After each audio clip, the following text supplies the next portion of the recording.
I.Pavlenko. Ivan Pavlenko, From Family to Family.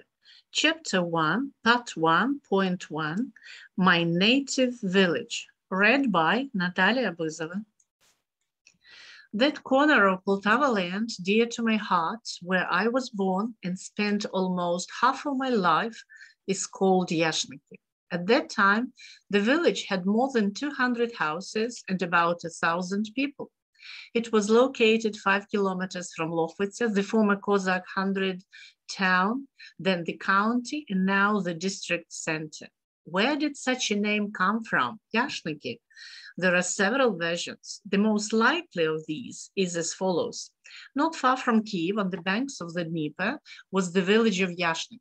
According to my parents and village grandfathers, several families allegedly separated from it and went to the southeast, to the free lands. They went for a day, 2, 3 days. Finally, they said, "This is where the oxen will stop to rest. There we will settle." The oxen reached the Sula, drank water, and after leaving the river, lay down on the ground, starting new Yashniki. It is quite probable that the first Yashniki residents settled on the banks of the Sula, or more precisely near its lateral artery, which is called Boldarivshina. It was the safest and most comfortable place to live. Near water, hay fields, fish. In the event of an attack by uninvited guests, you got into a boat and disappeared in the reeds and on the islands. And Kiev Yashniki really existed until recently. During the Patriotic War, this village was almost completely destroyed. Its inhabitants moved to the village of Gusinci, Borispol district. According to other legends, the name Yashniki came from a Cossack Osavul Yashny, who after Khmelnytsky period eligibly received a plot of land here from the former possessions of Polish magnates Vishnevetsky and settled there. But later he sold his land and left for somewhere. My uncle Peter had a book, History of Lochvitsa County. It states that in 1657, 6 Cossack families and 2 common families lived in Yashniki. Apparently, the men of those Cossack families had taken part in the People's Liberation War of 1648-1654 under the leadership of Bogdan Khmelnytsky, for which apparently they were added in the Cossack registers and endowed with land. They were exempt from taxes, for which they were obliged to carry out military service, for example, to go on a campaign by order of the Lochvitsa Centurion.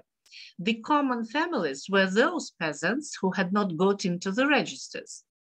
They had land near their houses and possibly small plots of land for which they paid taxes. Who were the first Yashniki residents? It's hard to say, but judging by the most convenient places of settlement and the most common surnames in the village, we can name such as the Padalkas, Pavlenkos, Mihals, Solonuchas, Halivets, Tkachenkos. You should also consider the following. In the 1930s, the Padalkas and Pavlenkos, who lived by the river, were the wealthiest of the peasants and therefore the oldest. I found interesting information in the Lochvitsa Town Hall book of the second half of the 17th century. Page 111 states that on March the 15th, 1661, Yashniki Cossacks, led by their ataman Klim, attacked and plundered a Moscow expedition, apparently a trade expedition. The victims got to the village of Luka, where the Moscow army was staying, and complained. The Muscovites attacked Yashniki and, as they say, beat them well, and Klim with the Cossacks was tied up and taken away. Page 181 says that on August the 22nd, 1682, the clerk of Lochvitsa and the ataman of Yashniki, Mikhailo Mygal, was sent to the village of Sviridivka to investigate the case on suspicion of a certain Vasil and his wife that had cut someone else's oats. Here, as we see, the surname of the village Ataman is indicated, Mihail. So it is an ancient Cossack surname. It is no coincidence that one of the village streets is called Mihalivshina.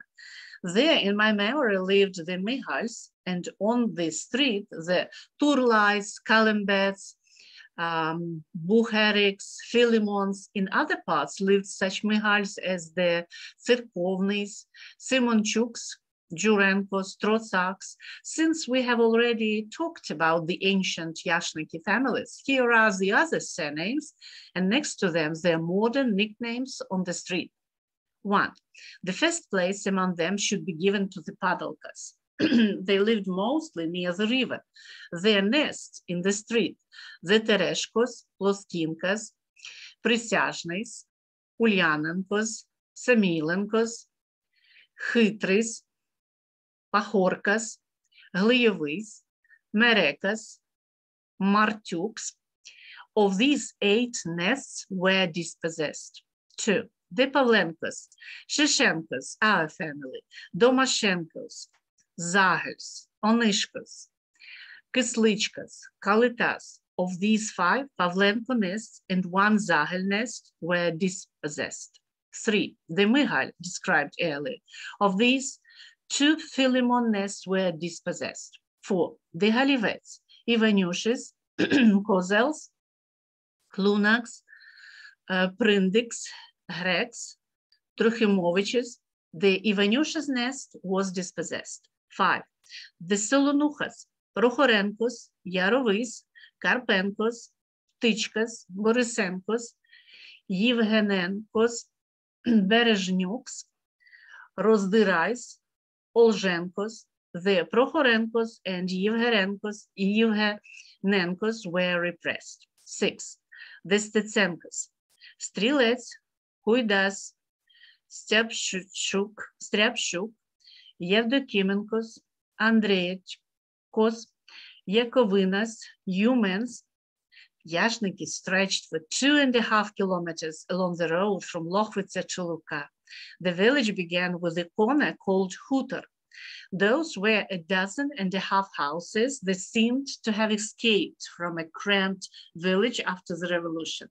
Passing them from the Apostol to Pogulai, we got to the realm from which the ancient village had begun.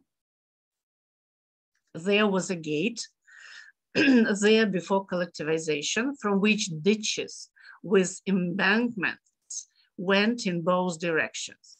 A clerk hired by the community was watching the gate. He made sure that the cattle and geese that grazed on the pasture did not leave the village and did not poison the crops. For this, each owner transporting sheaves from the field home had to drop 1 sheaf for the realm clerk in the field. When the collective farms came, only the name and traces of the ditches remained from the realm. The last realm clerk was Dmitro Yurchenko, Kopchik in the street style. On the left, elevated edge of it, there were 12 houses that made up the second inner part of the village. On the hills, once stood several windmills that belonged to wealthy peasants. But at the beginning of collectivization, they were taken from the owners and then broken and demolished. It is obvious that these winged symbols of the past did not obscure the future pink horizons of communism. After that, the people of Yashniki had to thresh grain in Lochvitsa at the state mill.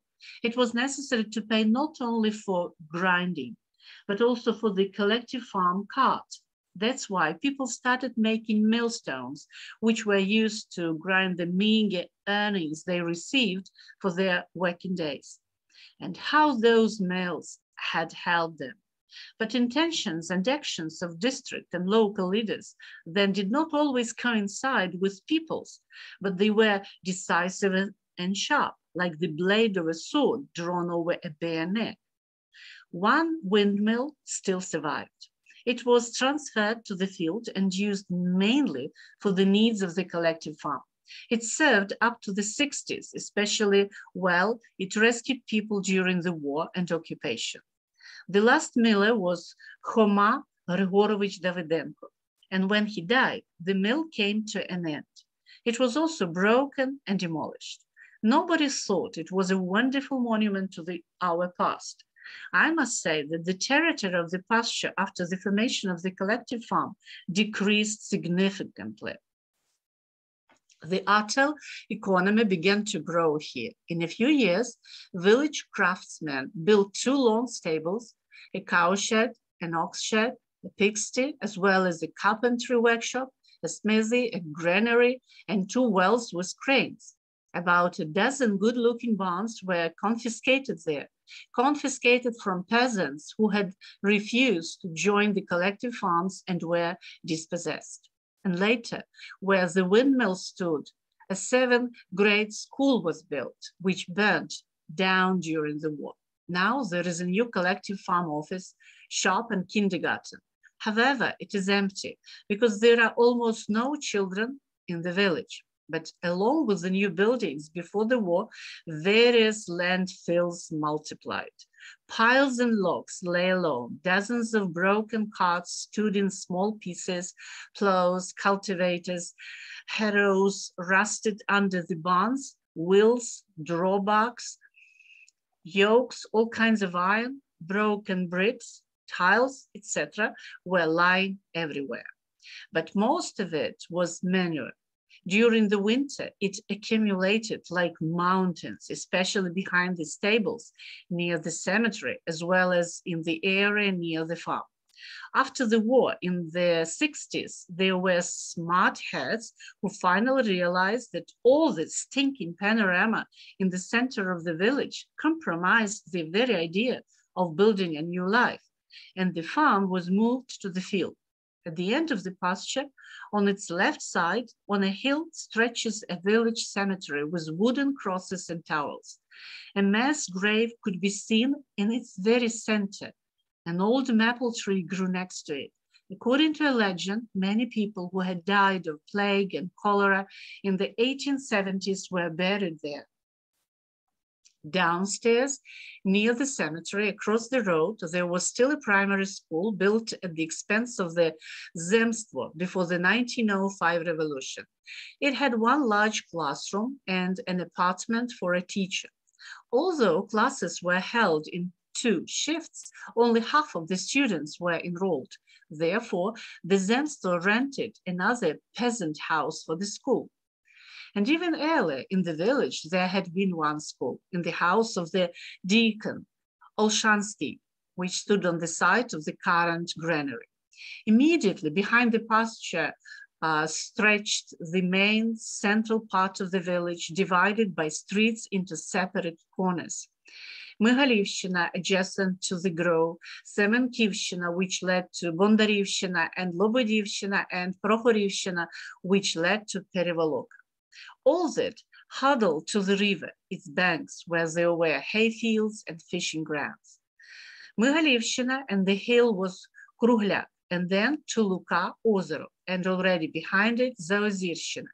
It stretched 1.5 kilometers between the mountain and the bottom.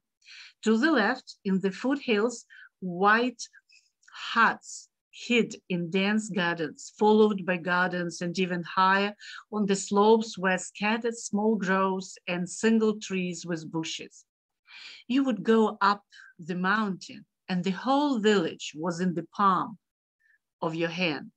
In the center of the village stood the Veden church, built in the late 19th century, wooden but on a brick foundation, covered with sheet iron and surrounded by a beautiful fence from the street.